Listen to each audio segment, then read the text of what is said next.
I'm pissed. Because I warned you. This is actually now the fourth time I've tried this.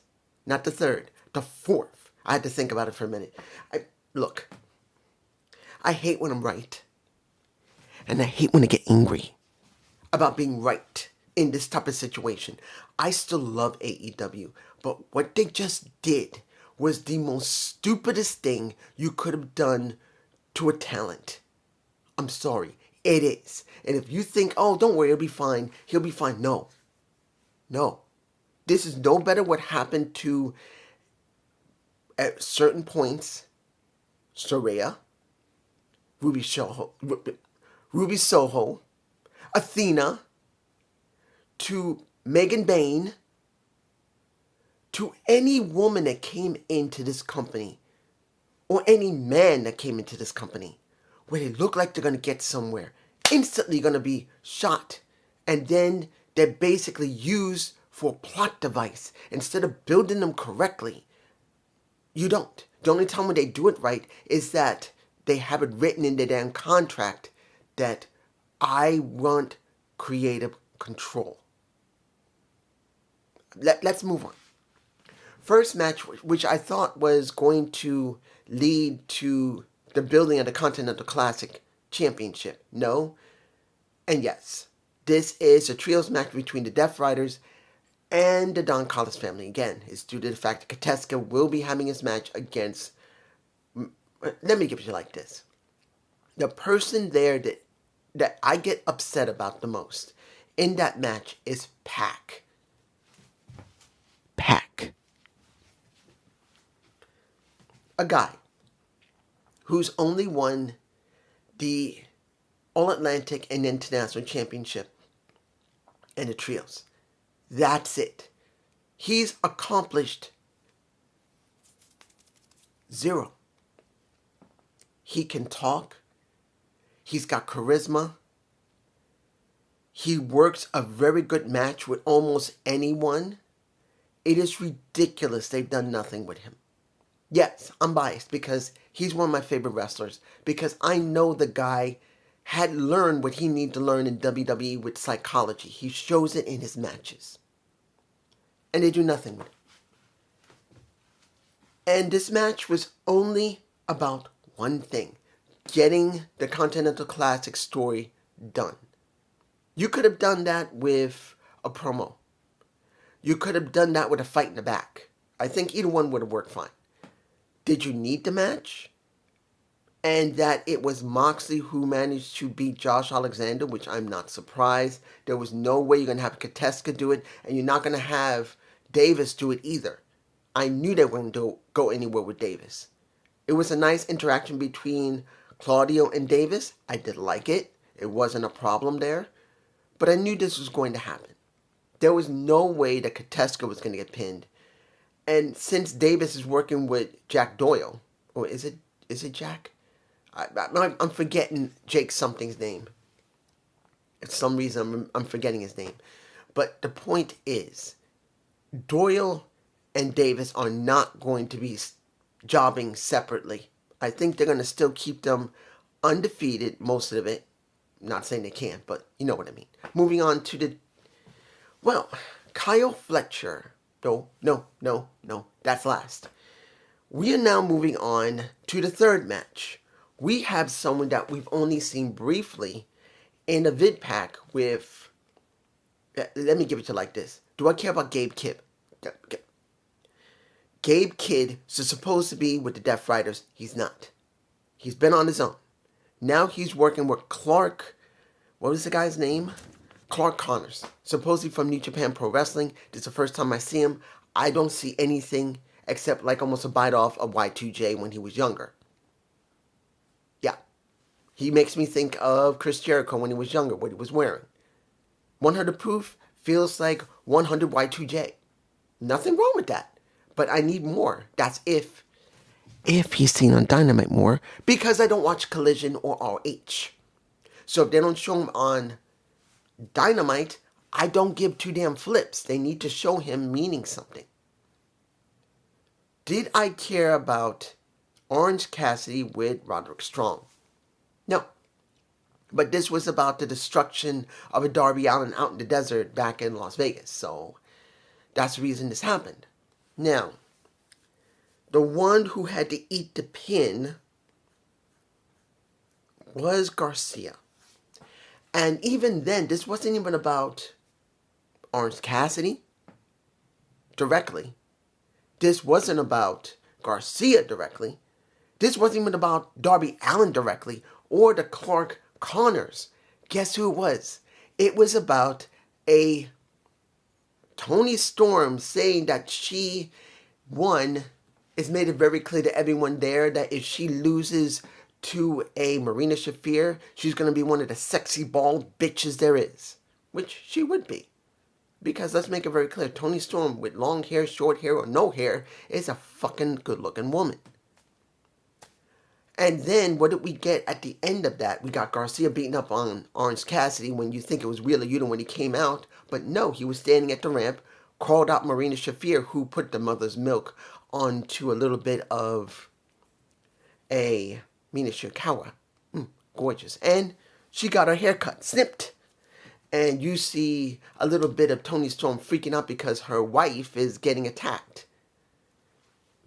I'm not going to tell you this will be a bad match because it's not going to be. I don't know who's going to get their hair cut. Well, technically I can. I mean, it looks like it might be Wheeler Yuta.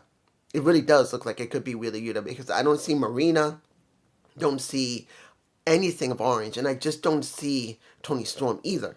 But I could still be wrong, particularly what they did on this show. So who knows? Now, before I move on to the next matches, let's talk about the vid pack for... The big question is, when is he coming back? Let's make it clear. I want to see Will Ospreay.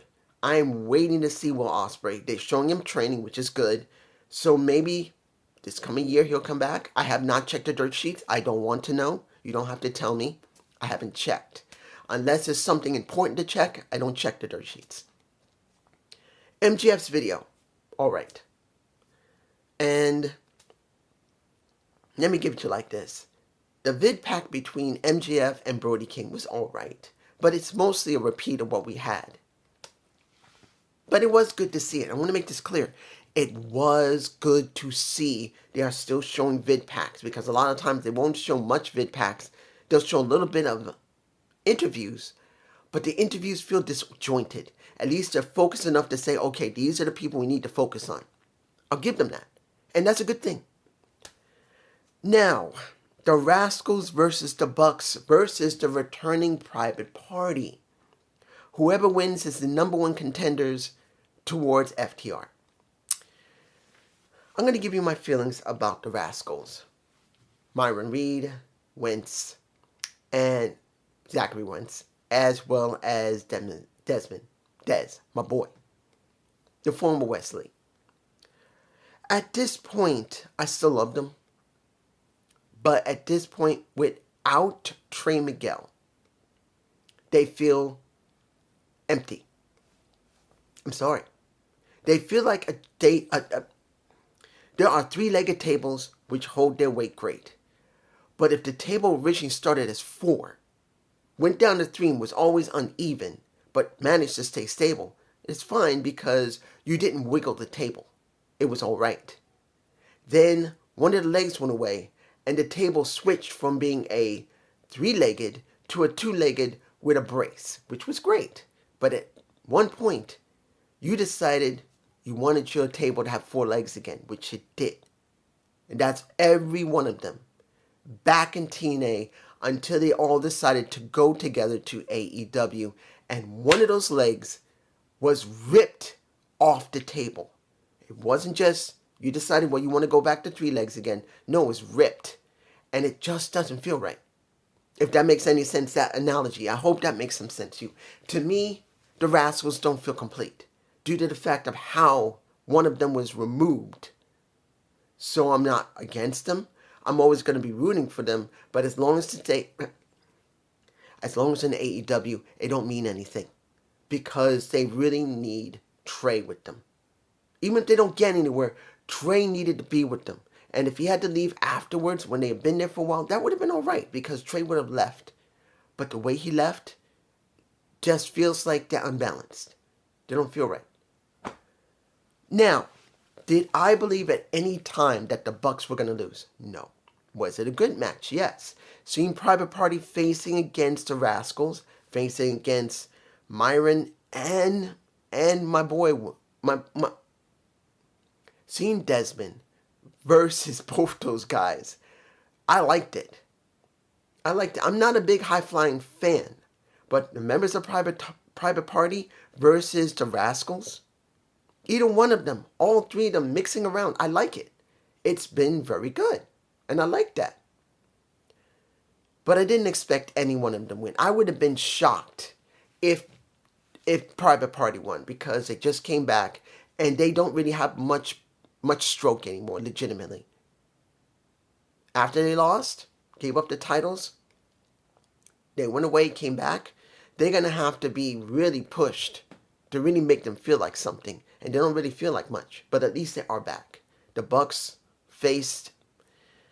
I don't know if Dax Hardwood is hurt because when he was talking, when he came out with Cash, and they were talking, and they were messing with the Bucks, talking about, I was jealous of you at one point, but now I'm not. How does it feel to be behind us as the best tag team? And as Dax was messing with him, and he had the mic right to his face, as he gets kicked, I think it was Nick that might have kicked him in the face. But that mic went straight here, guys. Either here or here. And I think he legitimately got hurt. I'm hoping he's all right. But that kick, because Dax had the mic this here instead of here, I'm hoping he's all right. He didn't get hurt because the way he held his face, I think he might have been hurt. But I'm hoping I'm wrong. We'll find out eventually. But the Bucks could have kicked a little bit of the stroke, a little bit of the man in the wheelchair. But they decided not to kick half away. They just gave him the titles, rubbed that bald head, and just left. Okay, I'm cool. The question's going to be when they go to Grand Slam, is Dax okay? I'm hoping he is. I think he might be fine. But that kick was right here where the mic was. Boom. And it flicked right off his face. I'm hoping he's all right. Because he might have kicked him a bit hard because the way that mic just flew out of his hand. So let's hope. Final match. Let's get to the strap match between Chris Statlander and Tekla. Now, I can understand if they don't have enough space on Grand Slam. They just don't. So this Saturday, we're getting Grand Slam. And I believe it's at 8 p.m. at night. I'm going to have to check to make sure. It's not. I don't think it's 8 in the morning. I think it's 8 at night. Just like they would if they were going to do it on a Wednesday. If they didn't have enough time to do the strap match, I can understand it. Wasn't a bad strap match. You get a little bit of blazing from Chris Statlander. No problem. They've been thinking about putting this on Tekla for a while. I know they have. Do I believe? Because I do understand there's going to be a show after that I believe they're going to have it recorded for Dynamite next Wednesday. Do I believe they could have done that there? Yes. And I believe that's what they should have done. But if they didn't think they would have enough room because they were going to try and stack both days, not just Grand Slam, but the day after. I can't remember what they were going to call it. They were going to call it something. But on Sunday. I think they're doing a recording on Sunday as well. But legitimately, if they just didn't feel like they had enough time or would have enough space for it, I can understand it. And I was surprised they went there finally. I would have thought they would wait until they came back to America to do it, but they decided to do it now. Okay. The question is now, what are we going to get? Well, we got the Brawling Birds. You haven't seen Hayter and you haven't seen Windsor in months on Dynamite. Maybe they've been on Collision. Maybe they've been on ROH. I don't give two damn flips. I have not seen them. That's it. But now they come back, and now they're known as the Brawling Birds. Fine. Okay. They were the ones who saved Statlander because the Babes and Wrath. Knowing that the Babes of Wrath had already gone to Australia makes you think, okay, this is pre-recorded, probably. And I'm like, okay, wouldn't it have been better to have them there? But they chose not to because they left. Okay, this is what we got. I'm not going to tell you that this entire show was trash because it wasn't.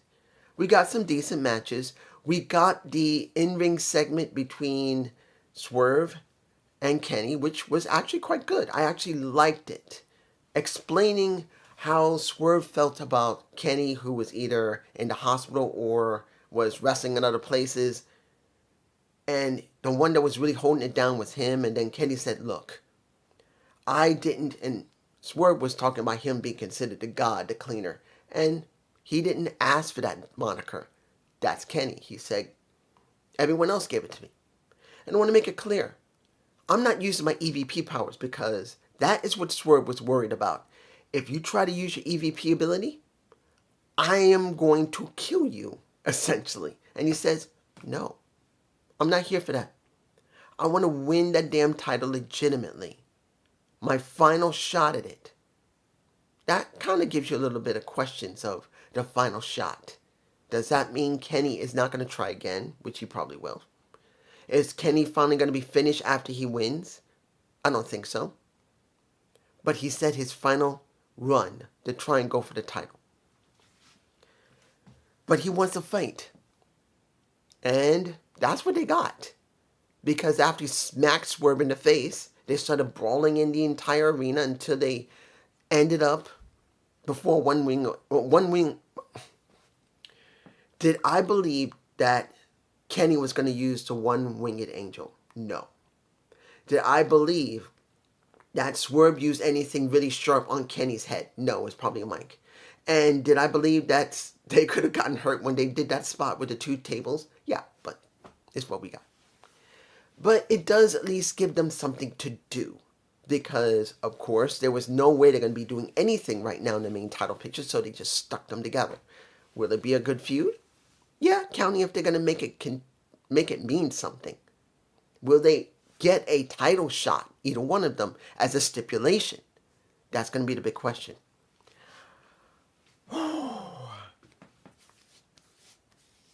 Okay. Gotta breathe. What the fuck? Now I'm mad. The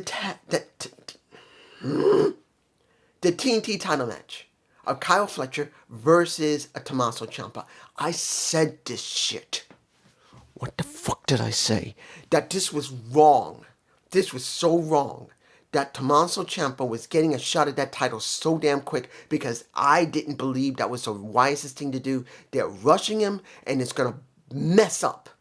Because they're not going to be focused on him. They're just going to make him be a champion briefly, and then he's going to fall off the mountain. And look at JD. JD was fine with it. Solomon was fine with it. I looked at TNT, one of their episodes, talking about this. They were both actually pretty fine with it. They actually were glad to see Tommaso Ciampa. I did not agree with it. I didn't agree with either one of them. Of course, I don't talk to them, but I didn't agree with them because you know what AEW does. They bring someone in quick. They throw them into a match, which is supposed to be high stakes. A lot of times, they shouldn't be jobbing, and they look like garbage. And other times, they look so dominant, they get a title shot. And look what happened with Tommaso Ciampa. He won. But look what happened. Kyle Fletcher is going home. Kyle Fletcher wants the damn title back so he can be coming home as a champion. Why didn't you let him have this moment in Grand Slam? You couldn't let him have it. You couldn't let him have Grand Slam. More than this, you're going to show on TV maybe 2 or I'll be surprised it's just 2 hours of Grand Slam. It should be 3. But you could have given Kyle Fletcher a special moment up against Mark Briscoe in his hometown. The best of 7. That would have been fine. I wouldn't have had a major issue with it. But you chose to let Mark job to Tommaso Ciampa. And then here, because Kyle is going home, because it's that fucking obvious, they wanted to cater to Kyle. They wanted him to have this moment. They wanted him to have this spot that you sacrificed. A Tommaso Ciampa who's coming in, who's really loved as a psycho killer. Who people were, as I said with JD, as I said with Solomon, they were happy to see him have a title. I didn't, because I didn't trust Tony. And look what happened. It's not the matter of the match. The match was actually good. I'm not telling you the match was bad. It was a good match. But why did it even have to happen? Why did you have Tommaso Ciampa have the job? Couldn't you have just left it and then do exactly what you did here, but instead it would be Mark who would be standing there and saying, I want this match because I want to show you how great I am. But Kyle couldn't stand losing to Mark. This is 3-3. And he goes to Mark. And he's screaming at Mark. Beats down Mark. You could do that last week. And then this week, Mark's angry saying, I want my damn match with you. I want to end this. Kyle said, this is going to be the best of 7. I want you. But if we're going to do it in my home country, I want it special. I want a freaking ladder match, and then this is the end of both of us. Whoever wins, the other one can never challenge for it ever again. Just like what happened with Cody Rhodes. When he would never be able to go after the world champion. Or was it the TNT title? The TNT title, I think. He couldn't do it ever again. They didn't even give that stipulation. They just said they want to end it. Why not say whoever wins can never challenge again? That would have been fine. But no. Tommaso Ciampa had to be sacrificed here. This makes him look bad. I don't care what anyone says. I don't trust Tony making sure that Tommaso is going to be booked strongly after this. He may just fall off the cliff after this, and I believe he will. This is bullshit. It was stupid. I don't even remember what I said for what I wrote there. Stupid. This is stupid, man. Stupid. I think that was the title. I don't even know. This is freaking stupid. This should have never happened. They could have done the same thing, and the only stipulation that was needed that Mark could have said was that after this, no more chances afterward. You will be permanently barred until I lose the damn title before you can get the TNT title again. That would have been best, but no. But it's just me. Peace. I'm still angry.